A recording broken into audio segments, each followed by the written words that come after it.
Six.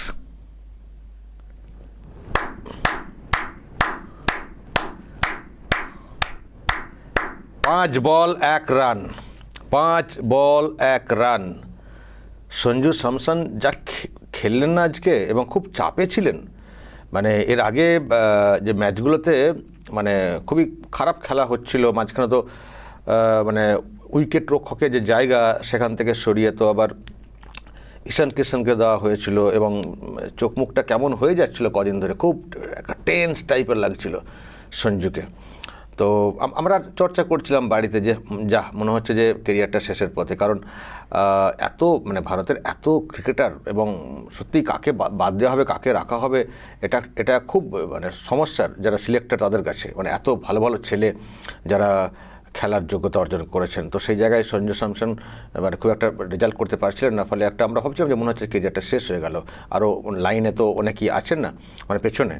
তো কিন্তু আজকে মানে গুরুত্বপূর্ণ ম্যাচ, সেখানে যে খেলা, এই বলি কি হয়ে গেছে। ভেরি গুড, ভেরি গুড, দারুণ ইনিংস, দারুণ ইনিংস। কার্যত একাই আজকে ম্যাচটাকে বের করলেন, একাই। অভিষেক তো আজকে সে অর্থে খেলতে পারলেন না, এবং ঈশান কিষানও সে অর্থে মানে খেলতে পারেননি, মানে খেলতেই পারেননি বললে বোঝায়। দুটো উইকেট পড়ে যায় খুব অল্প সময়ে। তখন তো একেবারে আমি দেখছিলাম যে মানে প্রেডিকশান যে হয় না যে কাদের জেতার সম্ভাবনা কত, দেখছিলাম তো ভারতের একবার নিচের দিকে নামিয়ে দেওয়া হয়েছিল 25% বা ওই রকম, বাকি 75% ওয়েস্ট ইন্ডিজের ক্ষেত্রে বলা হচ্ছিল। কিন্তু সেই জায়গা থেকে সূর্যা কুমার এবং সঞ্জু স্যামসন খানিকটা ধরে আনলেন, খানিকটা মানে ওই জায়গাটাকে ধরে আনলেন খানিকটা। তারপরে তো আরও মানে তিলক এসেও খেলার চেষ্টা করলেন। তো যাই হোক, মানে সঞ্জুর যে আজকে একটা ভালো ইনিংস, যার জন্য কিন্তু টিমটা বের হয়েছে। একটা সময় সত্যি আমাদের মনে একটা চিন্তা ঢুকে গেছিলো যে আদৌ কি এই ম্যাচটা জিততে পারবে ভারত। তো সেই জায়গা থেকে যেভাবে যারা আপনারা খেলা দেখছেন নিশ্চয়ই বুঝেছেন সঞ্জুর আজকে ব্যাটিং, এবং যেভাবে ঠান্ডা মাথায় খেলে এলেন আজকে, তিনি যেমন তার কেরিয়ারটাকে আবার স্ট্রং করলেন, মানে এরপর অনেক ম্যাচ খেলতে পারবেন। দেখুন সঞ্জুর একটা পজিটিভ দিক, যখন কোনো ভাইটাল ম্যাচ হয় তখন দেখবেন খুব সুন্দর খেলে দেন ভাইটাল ম্যাচ। মাঝখানে যে খেলাগুলোতে খুব একটা রান করতে পারছিলেন না, মানে আমি এর আগের ম্যাচের আগেরগুলোর কথা বলছি আর কি, যে খুব একটা করতে পারছিলেন না, সেই তখন ততটা গুরুত্বপূর্ণ না যতটা আজকের ম্যাচটা গুরুত্বপূর্ণ ছিল। আজকের ম্যাচে হারা মানে তো একেবারে বিদায় হয়ে যাওয়া। তো সেই জায়গা থেকে মানে টিমকে যতটা নিজের একটা জায়গা আরও স্ট্রং করা। আজকের পরে মানে সেমিফাইনাল, এবার মুম্বাই আবারও ম্যাচ আছে সেমিফাইনাল। তো এই জায়গা থেকে দেশকে মানে একটা জায়গায় নিয়ে যাওয়া, কারণ এবার একটু টেনশনের ব্যাপারটা চলে গেছিলো ভারতের ক্ষেত্রে, কারণ ওই যে একটা ম্যাচ হেরে যাওয়ার ফলে একটা পয়েন্টের একটা সমস্যা হয়ে গেছিলো। তারপর ঠিক জায়গায় আবার কভার করে নিয়ে আসে ভারত, কিন্তু আজকের ম্যাচটা একেবারে তো ডু অর ডাই টাইপের ছিল, কোয়ার্টার ফাইনাল টাইপ। তো আজকে হারলে তো বিদায় হতো। তো আজকে যেমন জিতিয়েছেন দলকে, তেমনি নিজেরও খেলেন ভালো, কিন্তু সবসময় তো মানে পারফরমেন্স ঠিক থাকে না। আর আমরা যখন ছোটো ছিলাম তখন দেখতাম এক একজন প্লেয়ার দিনের পর দিন খারাপ খেলছেন, কিন্তু তাকে কন্টিনিউ যেন সে চাকরি পাওয়ার মতো ছিল। আমরা যখন ছোটো থেকে খেলা দেখি, আমি তো 92 পরে মানে ক্রিকেট খেলা দেখতে শিখেছি, 92 বিশ্বকাপ থেকে। তো সুতরাং সেই মানে তখন মানে যারা খেলতেন তো খেলতেন, দুজন একজন চেঞ্জ হতো, খেলতেন তো খেলতে মানে মানে তার চেঞ্জ হতো না, একেবারে হয়েই যেত, যতই খারাপ এটা হতো একজন দুজনকে চেঞ্জ করা হতো। তো এখন তো এত প্লেয়ার, এখন তো মানে কাকে কোথায় খেলানো হবে সেটাই তো মুশকিল না। T20 আলাদা টিম, ওয়ান ডে আলাদা টিম, টেস্টে আলাদা টিম, তখনও আলাদা টিম, টেস্টে ওয়ান ডে হয়তো হতো, কিন্তু এতটা চেঞ্জ কিন্তু থাকতো না এখন, এত সংখ্যাটা। তো যাই হোক দর্শক, ভারত তার স্ট্রেংথ আর শক্তি অনুযায়ী জিতেছে। আজকে টেনশনের ব্যাপার ছিল বলে বলছি কথাটা, তবে আজকে ফিল্ডিং কিন্তু খুব খারাপ হয়েছে। বলতে ক্যাচগুলো ওইভাবে ফেলে দেওয়া, যদিও এখানেও ক্যাচ ফেলা হয়েছে, ঠিক আছে, ম্যাচের অঙ্গ ক্যাচ ফেলা, কিন্তু হলেও এখনের যে ক্যাচ সে তো টেনশনের ক্যাচগুলো অনেকটা হয়তো পড়েছে ওয়েস্ট ইন্ডিজের, কিন্তু ভারতেরও যে ক্যাচগুলো পড়েছে, অভিষেক যে ক্যাচটা মিস করেছেন, আরও অনেকে, তো ফিল্ডিংয়ে ক্যাচ মিস কিন্তু ম্যাচ মিস হয়ে যায়। সুতরাং সেই জায়গাটা মানে আরও আঁটো হতে হবে। তো যাই হোক, আলটিমেট যখন জিতে গেছে টিম, এখন আর অত ওইসব ভুল ত্রুটি ধরে লাভ নেই। টিম জিতেছে, দেশ মানে আবার আরেকটা স্টেপে চলে গেল, সেমিফাইনালে পৌঁছে গেল। এখন মুম্বাই হবে, তারপর তো ফাইনাল হবে সেই মাঠে, যেই মাঠ থেকে বিশ্বকাপ অধরা থেকে গেছে, নিশ্চয়ই বুঝতে পারছেন কোন মাঠ। সেই মাঠে টি-20 বিশ্বকাপের ফাইনাল হবে। দেখা যাক, প্রথমে সেখানে পৌঁছাতে হবে, তারপর সেখানে ম্যাচ হবে, সেখানে ভালো খেলতে হবে। তো ভারতের যা পারফরমেন্স, অন্য টিমও ভালো খেলছে না, তারা ওয়েস্ট ইন্ডিজও খারাপ খেলেছে সেটা বলবো না, নিশ্চয়ই তারাও ভালো খেলেছে। ওয়েস্ট ইন্ডিজ, আমি আজকে একটা ভিডিও করেছি, ওয়েস্ট ইন্ডিজ খানিকটা হারিয়ে গেছিলো মাঝখানটাতে, সেখান থেকে আবার উঠে আসছে। আজকে যে ইনিংসটা ওরা খেলেছে এরকম, মানে একটা অন্য দেশে এসে 195 যে লম্বা ইনিংস, তো একটা যথেষ্টই ফাইট করার মতো কিন্তু একটা ইনিংস। 195 টি-20তে কম না, কিন্তু ফাইট করার মতো একটা ইনিংস। তো সেই জায়গা থেকে মানে টিমটাকে এইভাবে নিয়ে আসা, তো ওয়েস্ট ইন্ডিজ সত্যি নতুন করে কিন্তু নতুন একটা সম্ভাবনা আবার কিন্তু ফিরে তারা আনছে। তাদের ক্রিকেটের ঐতিহ্য ছিল, তো সুতরাং সেই জায়গাটা ফিরে আসছে। তো ঠিক আছে, আবার তারা অন্য জায়গায় ভালো খেলবে, টিম এগোক।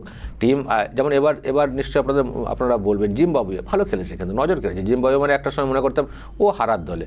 আমরা দেখেছি আগে অনেক সময় যখন 3টে টিমের খেলা হতো, ট্রাই সিরিজ যেটাকে আমরা বলি, সেখানে 2টো টিম হারি থাকতো, একটা লুজ টিম থাকতো। তো লুজ টিমের মধ্যে জিম্বাবুয়েকে দেখতাম। নিশ্চয়ই তো আপনাদের মনে আছে, যারা আমার বয়সী, যারা ছোটো থেকে খেলা দেখতেন। এখন তো ট্রাই সিরিজ আর সে অর্থে হয়ই না। আগে ট্রাই সিরিজ কিন্তু খুব হতো। তো এখন দর্শক, এই হচ্ছে ব্যাপার। তো সেই জায়গা থেকে যেটা বলছি, জিম্বাবুয়ে ভালো খেলেছে, এবং আরও কিছু টিম দেখেছেন যারা প্রথমবার খেলতে এসছে, তারাও অনেক ভালো খেলেছে। আফগানিস্তান টিম হিসেবে কিন্তু খুব শক্তপোক্ত টিম ছিল, কিন্তু খুব বেশি দূর এগোতে পারলো না, কিন্তু টিম কিন্তু আফগানিস্তান খুব শক্তপোক্ত ছিল। সাউথ আফ্রিকাকে যে বেগটা দিয়েছে আফগানিস্তান, 2বার সুপার ওভার করতে হয়েছে। তো সব মিলিয়ে দর্শক, এশিয়ার যেসব দেশ ছিল সবই ছিটকে গেছে, এখন তো একমাত্র ভারত। এখন ভারতকেই দায়িত্ব কাঁধে নিতে হচ্ছে এশিয়ার ক্রিকেটের এটাকে বজায় রাখা। বাকি সব এশিয়ার বাইরের টিম হয়ে গেল, সব কটা বাইরের টিম হয়ে গেল, সাউথ আফ্রিকা, নিউজিল্যান্ড, ইংল্যান্ড, আর হচ্ছে ভারত। সুতরাং ভারতের দায়িত্ব একেবারে এশিয়ার মানে মানটাকে রাখা, এবং অবশ্যই আমার দেশের মানটাকে রাখা। তো সেই ফাইনালটা হার্ডি ম্যাচ হবে মুম্বাইয়ে, দেখা যাক সেটা কী হয়। তবে যা শক্তি আছে, জেতা তো খুব সমস্যা না, তবে ফিল্ডিংটা আরও বেশি আঁটাসাঁটো হতে হবে। নিশ্চয়ই আপনারা বলবেন তো যে কোন কোন দিকগুলো দুর্বল মনে হচ্ছে, যেগুলো চেঞ্জ করা দরকার আছে। বা এই যে সেমিফাইনাল খেলা হবে, সেখানে আপনারা করতে পারবেন প্রথম একাদশ কাকে কাকে নেওয়া উচিত করে, যারা খেলা জানেন, বোঝেন একটু বেশি, তারা একটু দেবেন তো টিম লিস্ট করে, যে সেমিফাইনাল যে ম্যাচটা হবে মুম্বাইয়ে, সেখানে একাদশ যদি আপনাদেরকে বাঁচতে বলি, যে 11 ফার্স্ট প্লেইং 11 দেবেন তো, যে কোনভাবে কী অর্ডারে খেলানো উচিত দেবেন। তো যাই হোক দর্শক, আমরা আজকে এটা যেহেতু এই ম্যাচ, জার্সি তো পরেই আছি, জার্সি আজ আর খুলছি না। আপনারা মাঝে মধ্যে আমাকে বলেন জার্সি কেন ওড়াচ্ছেন না, আরে ওড়াবার সময় আছে, এক্ষুনি জার্সি ওড়াতে হবে। আর ফাইনালে বিষয়টা এগোক, ফাইনালে যাক। আজকের জয়ের আনন্দ একটা বড় আছে। আমি আগের দিনে যে ভিডিওটা করেছিলাম, তখন বলেছিলাম যে ফাইনালের আগে ফাইনাল দেখবে ইডেন। আমি এই জন্য বলেছিলাম যে কলকাতার এই ম্যাচ, সেখানে এমন একটা ম্যাচ হয়ে গেল যে আর মানে পয়েন্টের মানে এমন একটা পর্যায়ে যে হারবে সে বিদায়, যে জিতবে সে যাবে, মানে ফাইনাল টাইপের। ফলে এটা কিন্তু খুব রুদ্ধশ্বাস ম্যাচ ছিল। তো এবং একটু টেনশনও ছিল। এই মাঠে খেলা হচ্ছে, কলকাতার মাঠ, বুঝতেন তো, কলকাতার মাঠ তো এখন অনেকটাই কুপয়া হয়ে গেছে। আগের যে একটা টেস্ট ম্যাচে যা রেজাল্ট হয়েছিল ভারতে, তখন থেকেই তো অনেক মানুষ অনেক প্রশ্ন তুলছিলেন না, ফলে টেনশন ছিল এই মাঠে খেলার ক্ষেত্রে। তো যাই হোক, অন্তত উতরে গেছে বিষয়টা। যাই হোক, মানে জিতে গেছে, ভালো কথা। জানি না আবার এটা নিয়ে আবার দিদিমণি কী আবার বলবেন, তিনি আবার কোনো ক্রেডিট নেবেন কি না। হ্যাঁ, কলকাতায় ম্যাচটা জিতে গেছে, কারণ আমরা তো কী আর ওনার কী ক্রেডিট, কোন অ্যাঙ্গেলে উনি কী বলবেন কে জানে, অপেক্ষা করতে হবে। আবার এটাও ভাবতে হচ্ছে, এখানে তো হলো সেমিফাইনাল, আবার ফাইনাল আহমেদাবাদ। তো আহমেদাবাদে তো যখন ওয়ানডে ফাইনালটা হয়েছিল, সেই ফাইনাল ভারত হেরে যাওয়ার কারণে এখানকার দিদিমণি অনেক কথা বলেছিলেন। গেরুয়া রঙের ছোঁয়া ছিল বলে হেরে গেছে, ওখানে বলে হেরে গেছে, কলকাতায় হলে জিতে যেত, এসব বলা হয়েছিল।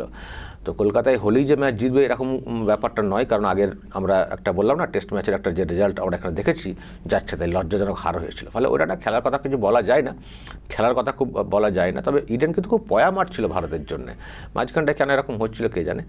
তো আজকে দেখছি বেটার হয়েছে। আবার কেউ বলবেন এসআইআর হওয়ার পরে ম্যাচটা হয়েছে বলে বেটার হয়েছে, এরকম কেউ কিছু বলবেন কিনা জানি না, জাস্ট জোক একটা বললাম আর কি। তো যাই হোক দর্শক, এখানে ম্যাচ জিতেছে ভারত। এখন আমরা চাই আহমেদাবাদে যে ফাইনাল ম্যাচ হবে, সেখানে ভারত পৌঁছাবে এবং সেখানেও জিতবে, এবং দিদিমণির যে সমালোচনা, তার মুখে কুলুপটাও আঁটবে ইন্ডিয়ান টিম এই আহমেদাবাদের ওই নরেন্দ্র মোদী স্টেডিয়ামে ফাইনাল ম্যাচটা খেলে। দর্শক বলবেন যে খেলা আপনারা দেখলেন, এটা নিয়ে যদি আপনাদের আরও কিছু বলার থাকে বলবেন। আজকের ম্যাচ সম্পর্কে বিশ্লেষণ আপনাদেরও নিশ্চয়ই আছে, সেটা আপনারা বলবেন। আর ওটা করুন। এরপরের যে ম্যাচ আছে সেমিফাইনাল, সেখানে যদি আপনাদেরকে বাঁচতে বলি টিমটাকে, তো প্রথম 11 জন কাকে কাকে বাঁচবেন অবশ্যই কমেন্টে সেই টিম লিস্ট দেবেন, টাইপ করে দেখব। আর দর্শক বাকি আপনাদের যদি আরও অন্যান্য কিছু বলার থাকে বাকিদের বলবেন, যা বলার, এবং নজর রাখবেন আরামবাগ টিভিতে।